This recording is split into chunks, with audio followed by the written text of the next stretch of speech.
รับអ្នកសម្រាប់សម្រួលក្នុងកិច្ចសំណួរជុំទី1នេះសម្រាប់នាងខ្ញុំផ្ទាល់ក៏មិនមែនជាអ្នកដែលមានតួនាទីក៏ដូចជាមានបទពិសោធន៍ខ្លាំងណាស់ណាដែរប៉ុន្តែក៏ជាអ្វីដែលនាងខ្ញុំបានចូលរួមហើយឆ្លងកាត់ហើយទទួលបាននៅបទពិសោធន៍ដូចជាចំណេះដឹងមួយចំនួនដែលនាងខ្ញុំជាយាមនឹងចែករំលែកសង្ឃឹមថាបងប្អូនជាយាមតបសំណួរដើម្បីសួរនៅពេលដែលកិច្ចវិភាសារបស់យើងត្រូវបានបញ្ចប់ហើយ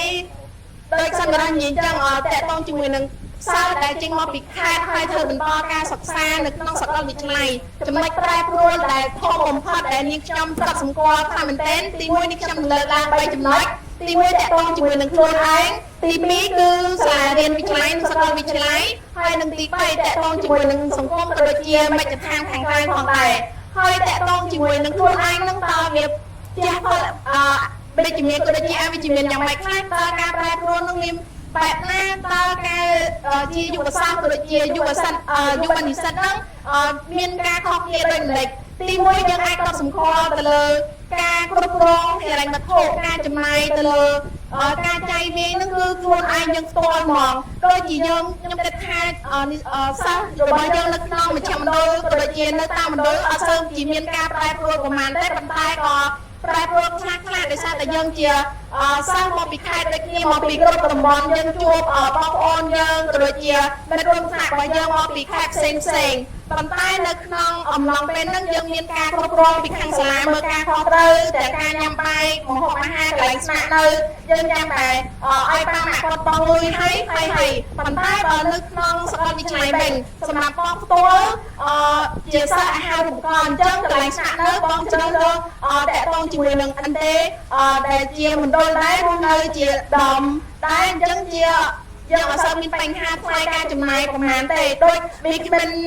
សុយនីគាត់និយាយអញ្ចឹងថានៅពេលដែលយើងបានអាហារូបករណ៍គឺជាចំណុចសំខាន់មួយដែលយើងជួយសម្រួលបន្ទុកទៅដល់ក្រុមគ្រួសាររបស់យើងអញ្ចឹងហើយតើអ្វីដែលយើងទាំងអស់គ្នាចង់ដឹងថាតើការប្រែប្រួល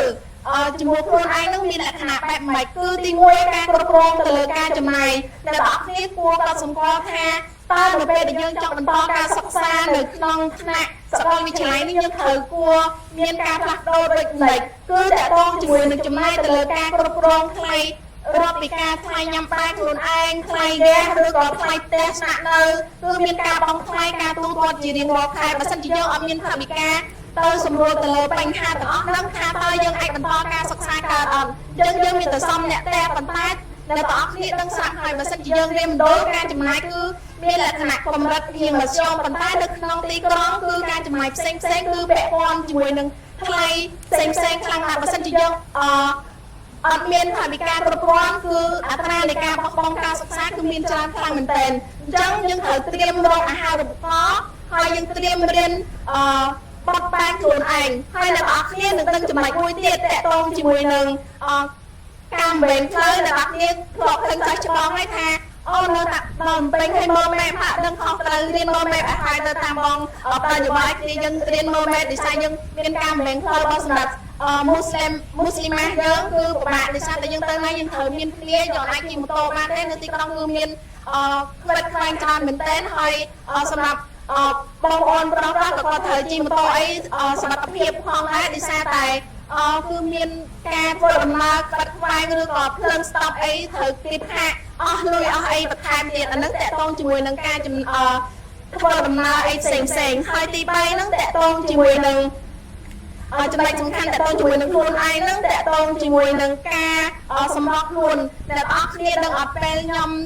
ចាប់ដើមរៀនឆ្នាំទី1ដោយសារតែការចំណាយការអីផ្សេងថាអាហារូបករណ៍គេគ្រប់គ្រងឯប៉ុន្តែខ្ញុំនៅតែមានអារម្មណ៍ថាឯកាមានអារម្មណ៍ថា stress ដោយសារតែយើងនៅនេះធ្វើតែយើងមានគ្នាមានមិត្តភ័ក្តិទៅញ៉ាំអីក្រុមទៅធ្វើអីក្រុមហើយទៅសាកលវិទ្យាល័យយើងរស់នៅបែបម្នាក់ឯងតែតោហើយយើងត្រូវប្រើប្រាស់ភាសានៅនឹងយើងអាចនិយាយថាភាសាកំណើតរបស់យើងនិយាយភាសាចាមហើយទៅដល់នោះយើងត្រូវរៀននិយាយភាសាខ្មែរយើងធ្លាប់តែអានធ្លាប់តែរៀនធម្មតានិយាយទៅវាអត្ថបទទេប៉ុន្តែទៅដល់នោះរៀបពាក្យនិយាយទៀតរៀបពាក្យនិយាយមកតង់ការប្រើប្រាស់ទំនាក់ទំនងជាប្រចាំគឺប្រើភាសាខ្មែរនេះឯងតែបើយើងនិយាយតាក់ឬក៏មិនទៀតអានឹងគឺរឿងមួយផ្សេងទៀតផងដែរហើយចំណុចដែលសំខាន់មួយទៀតនោះគឺតកតងជាមួយនឹងវិទ្យាល័យនិងសាកលវិទ្យាល័យតើមានការខុសគ្នាដូចម្ដេចនៅពេលដែលយើងមានវិទ្យាល័យយើងលោកគ្រូដាក់ homework មកយើងធ្វើហើយ ដល់ខែប្រឡងទិញមេរៀនប្រឡងអត់សូវមានគិតអីបញ្ហាធ្ងន់ធ្ងរប្រហែលទេប៉ុន្តែនៅពេលដែលយើងរៀនសាកលវិទ្យាល័យអ្នកទាំងអស់គ្នាគិតថាតើខ្ញុំមករៀននេះអនាគតខ្ញុំការងារខ្ញុំចង់បានអីអ្នកខ្លះគាត់ប្រឡងពេទ្យរងចាំការរៀនគួររៀនអីបន្ថែមទៀតវាមានបត់បានខ្លាំងមែនតើហើយជាពិសេសយើងអ្នករៀនតាមមណ្ឌលនេះគឺកម្រិតភាសាអង់គ្លេសរបស់យើងអត់មានពេលរៀនគួរបច្ចេកទេសតាក់ទងជាមួយនឹង digital យើងអត់មានលេខទូរស័ព្ទក្នុងការស្រាវជ្រាវ website ផ្សេងហើយនៅពេលដែលរៀននៅក្នុងថ្នាក់គឺទាមទារឲ្យមានការប្រើប្រាស់តាក់ទងជាមួយនឹងបច្ចេកវិទ្យាដែលហៅថា digital នេះយើងដឹងហើយថាឥឡូវនេះពិភពលោករបស់យើងកាន់តែមានការប្រែប្រួលផ្អែកទៅលើ digital ខ្លាំងសួរថាតើកម្រិតយើងរៀនម្ដងនេះអត់ទាន់បានអនុវត្តតាក់ទងជាមួយនឹងកម្មវិធីតាក់ទងជាមួយនឹងការប្រើប្រាស់ទូរស័ព្ទក្នុងការសេពព័ត៌មានផ្សេងឥឡូវសមូលព័ត៌មាន fake ព័ត៌មានខ្លីៗអីផ្សេងទៀតនេះជាបញ្ហាដែលយើងគួរចាប់អារម្មណ៍ខ្លាំងមែនទែនហើយនៅក្នុងសាកលវិទ្យាល័យតាក់ទងជាមួយនឹងក្នុងថ្នាក់របៀបរបបដូចជាយើងធ្លាប់បានឃើញសិស្សច្បងគាត់ share ឲ្យមួយចំនួនសិភៅមួយក្បាលរៀន4ឆ្នាំហើយអត់ទាន់ចប់មិនដូចជាយើងរៀននៅវិទ្យាល័យ10ក្បាលគឺអស់មានតែដល់ថ្ងៃសរសេរដល់ថ្ងៃគ្រូឆែកអីផ្សេងតែសាកលវិទ្យាល័យគ្រូធ្វើការបិទបង្ហាញដូចជាពួកបងធ្វើបិទបង្ហាញចឹងឯងបិទបង្ហាញមានតាក់ទងជាមួយនឹង slide តាក់ទងជាមួយនឹងអីផ្សេងសួរថាតើបើសិនជាយើងស្ដាប់គ្រូនិយាយគ្រូនិយាយទៅគ្រូយើងសិស្សទៅរៀនឲ្យតិចយកតិចអីទៀតមួយកេងមួយអីអត់បានត្រឹមមេរៀនអត់បានបែងចែកកម្មវិធីរៀនហើយមុខវិជ្ជានៅក្នុងកម្រិតសាកលវិទ្យាល័យគឺយើងរៀនតែ2ម៉ោងកន្លះទេតែសម្រាប់និស្សិតពេទ្យគាត់រៀនពេញមួយថ្ងៃអីចឹងទៅហើយ2ម៉ោងកន្លះហ្នឹងយើងគិតថាស្រួលហ្នឹងក្នុងមួយមុខវិជ្ជាប៉ុន្តែអត់ដូចអ្នកនរគ្នាគិតទេគឺមួយថើមគឺមានតែប្រឡង midterm គឺប្រឡងគឺមានរយៈពេល3ខែនៅក្នុងមួយជំនាញគេរៀនមួយឆ្នាំហើយថាមួយឆ្នាំប៉ុន្តែគេរៀនតែ6ខែទេគឺមួយថើមមាន3ខែដែលប្រឡងពាក់កណ្ដាលគឺ1ខែកន្លះគឺប្រឡងជំនាញនឹងឯងហើយអ្នកនរគ្នានឹងអត់សួរថាធ្លាប់ឮសិស្សច្បងតែគាត់និយាយថាប្រឡងសងអ្នកនរគ្នាដឹងថាការប្រឡងនោះគឺប្រឡងមកពីអីអត់អ្នកខ្លះគាត់បកកាយប៉ុន្តែគាត់អត់បានទៅរៀនគាត់អត់បានទៅរៀនអញ្ចឹងសួរថាបន្ទុកគេយកថា100បន្ទុកគេបែងចែកទៅលើ